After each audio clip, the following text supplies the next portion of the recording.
Kaibigan ko, pagsisinungaling niya. Itinuturo niya ang pinakamabuting kaibigan niya ngayon ang kanyang anak dahil araw-araw ito ang may hatid na ligaya sa kanya. Ruby was the cutest baby in the world for her. And Ryan, the most wicked man. Pagkakain ay inihatid siya ni Ryan sa opisina niya. Nakahinga siya ng maluwag dahil mawawala na ulit ito sa paningin niya. At magkakaroon na naman siya ng pagkakataong burahin ito nang tuluyan sa sistema niya. Maraming salamat Ryan sa paghahatid at sa breakfast. Goodbye. Sabi niya rito habang nasa labi sila nito. Wait. Pinigilan siya nito.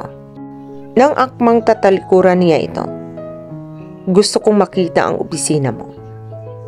Walang kakaiba sa opisina ko. Aniya. Gusto lang sana kitang tulungan. Saan?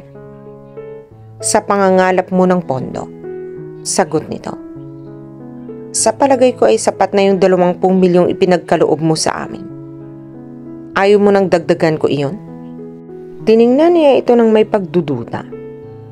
Gusto mo bang tumulong o maghahanap pa rin ng paraan upang makuha ang lupa? I know that you can be a very good liar. A classy bastard if you want. Aniya saka humalukit-kit. Kung ganyan ka makikipag-usap sa mga prospective donors mo, talagang mahihirapan kang makakalap ng pondo.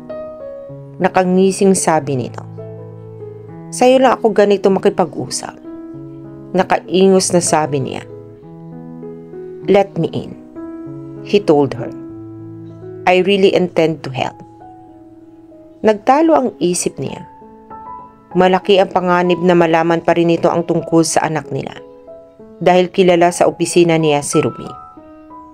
Bago pa siya nakapagdesisyon, ay naglakad na ito patungo sa office directory. Ano nga bang pangalan ng foundation? The Olivia Alarcon Foundation. Now where is that office? Wala na siyang nagawa, kundi isama ito sa opisina niya. Lahat ng makasalubong ni Ryan na empleyado niya ay nagpapanganga at napatulala rito. Hindi niya alam kung bakit nakakaramdam siya ng pagkakairita. Nagtungo siya sa mesa niya. Umupo ito sa silyang nasa harapan niyon. Ryan put out his checkbook. Magkano kailangan kong ibigay? Tanong nito. Our next fundraiser will be held this coming Valentine's Day. Tugon niya rito. It is a masquerade ball. Sayang, wala ka rito. Thank God for that. Pero pwede ka pa rin namang bumili ng ticket para sa party at ibigay ito sa iba. And that would be worth 20,000 pesos. Kung gusto mo namang mag-sponsor ng isang table. Kumunot ito ng batok nito. Ang tinatanong ko ay kung magkano pa ang kailangan mo para matapos ang pangangalap mo ng pondo. Are you serious? Mukha ba akong nagpapatawa? You don't care about the park. Sinabi mo sa akin na wala kang pakialam sa mga batang gagamit ng parke. Huwag kang magsisinungaling. I still don't care about them. Kaya nga bakit ko gugustuhin matuloy ang parke? Just tell me how much you need. Are you trying to buy me, Ryan? Pwede ba kitang bilhin? No.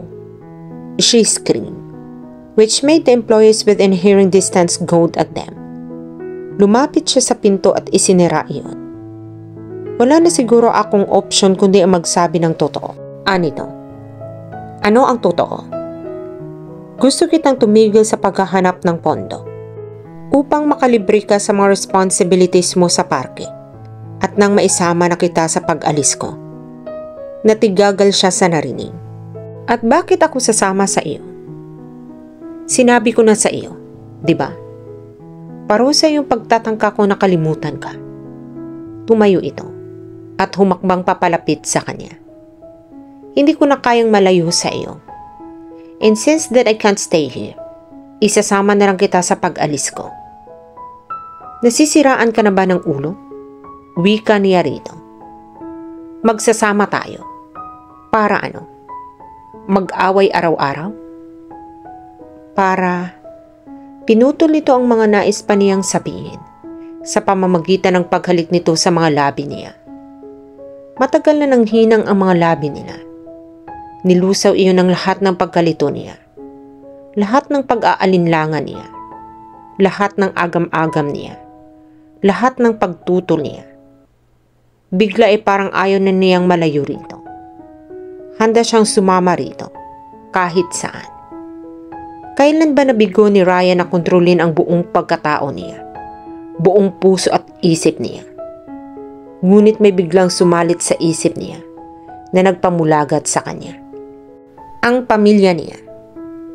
Bumitiw siya sa mga labi nito. Hindi ba't bahagi si Ryan sa pagdurusa ng mga ito? Ano ang magiging reaksyon nito? Kapag natuklasan nito na itinatago niya rito ang kanilang anak, hindi malayong magalit ito sa kanya. Hindi rin imposibleng magdesisyon ito na kunin sa kanya si Ruby at magpakalayo-layo ang mga ito. Nagpumiglas siya nang hawakan siya nito sa mga braso niya. What happened? It was starting to look confused. Kabaliwang magsama tayo, Ryan. We have nothing in common but rose gardens and broom closets. Napangiti ito. Yun lang naman ang habol mo sa akin, di ba? Kapag nagsawa ka sa akin, saan ako pupulutin? Sa depresyon tulad ng pamilya ko? Tinalikuran niya ito. Lumapit siya sa bintana at tinanaw ang mga kalapit na gusali. Umalis ka na.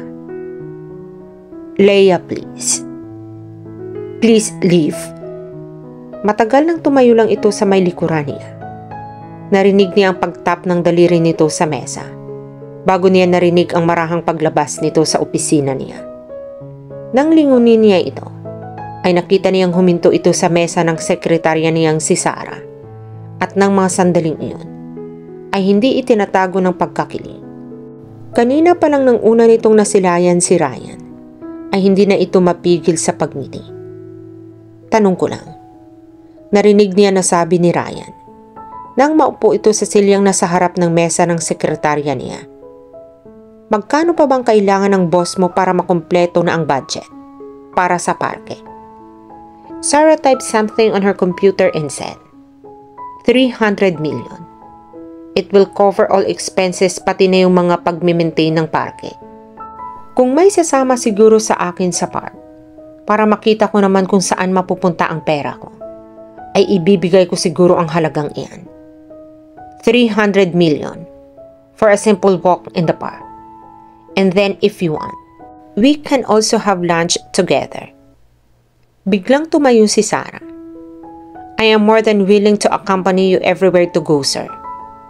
And when I say everywhere, I mean everywhere. Call me Ryan. Inabot nito ang kamay ni Sarah at hinagkan iyon. Nagngingit-ngit na tumaas ang isang kilay ni Leia. Padabog na lumabas siya sa kanyang opisina at lumapit sa mga ito. Hindi ba dapat na matuwa siya dahil sa pagbibigay ng donasyon ni Ryan? Sarah, tawag niya sa sekretarya niya. Bumalik ka na sa mesa mo. Ako na ang sasama sa kanya. I'm flattered. Ryan said with a grin. Alam niya na iyon naman ang gusto nitong mangyari. Pwede naman siyang hindi mahulog sa patibong ni Ryan. Pero hindi niya maiintindihan ang sarili. Kung bakit buong pusong lumulundag siya sa mga bitag nito. Ano ba talaga ang mayroon si Ryan? Was he really a magician? A wizard? A sorcerer? Had he put 1,000 spells over her? For 300 million pesos, I'll accompany Satan to hell. Seryosong sabi niya. Tumawa lang ito. Hindi dahil pinabalik ko sa mesa niya si Sarah, ay willing na akong sumama sa iyo upang maging mistress mo. Taga-aliw tuwing nalulungkot ka, sang mabiyahe mo sa ibang bansa. Sabi niya rito habang nasa loob na sila ng elevator. Ipapasyal kita sa parke. Ipapakita ko sa iyo ang developments doon. Ang lahat ng naitayo. Kung kailangan mo ng mga paliwanag sa bawat nakikita mo, ay handa akong magpaliwanag. Hindi nga lang kita mabibigyan ng PowerPoint presentation. At pagkatapos ay bibigyan mo ako ng isang checking nagkakahalagang ng 300 milyon. Then, we'll shake hands. If you want. I'll allow you to kiss my hand or my forehead. Then we'll say goodbye to each other, which I hope would be permanent. And you know that I won't be satisfied with that, sabi ni Ryan. They went out of the building, got into his car, and went to the park. I have everything I've ever wanted, sabi nito, habang naglalakad na sila sa parke. Money, power, freedom. Lahat ng pangangaraping makuha ng isang lalaki, nasa akin na. Bukod tangi sa isang bagay. Ano? Tanong niya rito. Ngumiti ito sa kanya. Titig na naglalagos hanggang sa kaluluwa niya. Ikaw. Walang kagatul-gatul na sagot nito. Iniiwas ni Leia ang tingin kay Ryan. Nakatingin pa rin ito sa kanya. Kahit nakapaling na ang mukha niya sa ibang direksyon. May napansin siyang kakaiba rito nang nasa parke na sila. Hindi na ito nagtangkang hawakan ang kamay niya. Inaasahan niya na hahalikan siya nito. Habang nakasakay sila sa sasakyan nito. Dahil ginagawa nito iyon. Kahit maraming tao sa paligid nila. Ngayon na magkasabay silang naglalakad, ay madalas nakapamulsa lang ang mga kamay nito. Nabawasan na rin ang pagngisi nito. Ano ang nangyari dito? Bigla ba itong nagkasakit? Ang hindi lang nawawala rito ay ang madalas na pagtitig nito sa mukha niya. Ipinaaalala niya ang pangako niya sa sarili na hindi siya magpapatangay kay Ryan. Sa matatamis na salita nito, sa mga haplos at halik nito. Alam niyang wala itong planong magpakasal at bumuo ng pamilya. Kapag pumatol siya kay Ryan, ano ang kasiguraduhan? Natatahimik sa kinaroroonan ang yumaong pamilya niya. It's beautiful. Napatingin siya nito at napatingin sa pinagmamasdan nito. He was staring at a pond and beautiful trees and the plants surrounding it. Tama ito dahil napakaganda ang tanawing iyon. It feels like I'm home, Ryan added. Sa isang probinsya isinilang si Ryan at nagkaisip. Halos 8 taon na ito nang kunin ito ng lolo dito at dalhin sa Maynila. Hindi na napatawad ng lolo nito ang ina nito dahil sa pagsama sa isang mahirap at ordinaryong empleyado. Mula ng mag-asawa, ay hindi na nakatikim ng tulong ang ina ni Ryan mula sa ama nito. Nang mamatay ang mga magulang ni Ryan, ay kinuha ito ng lolot nito at pinag-aral, pero hindi binigyan ng luho. Halos pag-aaral lang daw at pagkain ni Ryan ang ginastusan ng matanda. Ang ilang damit daw nito, noong bata pa ito ay ibang tao pa ang nagbigay. Nang mamatay ang lolo nito, ay hindi ito nakatanggap ng mana mula sa matanda. Ibang mga kamag-anak at mga kawang-gawa ang naghati-hati sa mga naiwang ari-arian ng lolo nito. It's because I left him. I ran away when I turned 18. Ryan narrated. Nasayang lang daw ang mga ginastos niya sa akin. Ngumiti ito ng mapait. Para bang ang laki ng ginastos niya sa akin. Dapat daw ay kasama na lang akong namatay sa sunog ng mga magulang at kapatid ko. Nagkwento ito sa isang trahedyang dumagok sa pamilya nito. Nasunog noon ang bahay ni Ryan. Niligtas siya ng kanyang ina at ligtas na sila ngunit nang natagalan sa paglabas ang ama at isa pang kapatid nito. Patakbong bumalik sa nasusunog na bahay ang ina nito at hindi na nakalabas pa. Kasamang natupok ang bahay ng pamilya nito. Nabaghan siya sa kanyang narinig.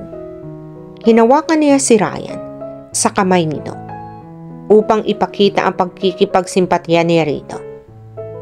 Wala na iyon. Malungkot na sabi nito.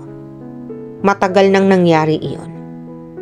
Kahit na, sabi niya, mananatiling masakit ang mga ganoong pangyayari. I'm sorry. Ako ang dapat humingi ng paumanhin sa iyo. Hindi ko alam ang totoong kalagayan ng iyong ama. Ang iyong pamilya nang i-take over namin ang kumpanya ninyo. Kung alam ko lang.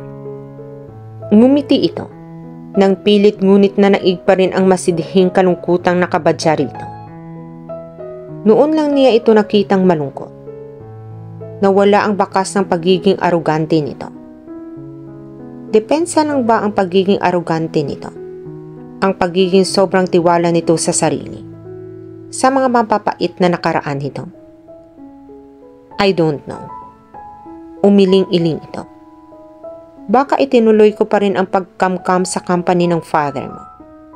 Sometimes, I could really be greedy. Pilit din ang naging pagtawa nito. At dito na po nagtatapos ang part 8 ng ating kwento. Sabay-sabay po nating abangan ang susunod na kabanata.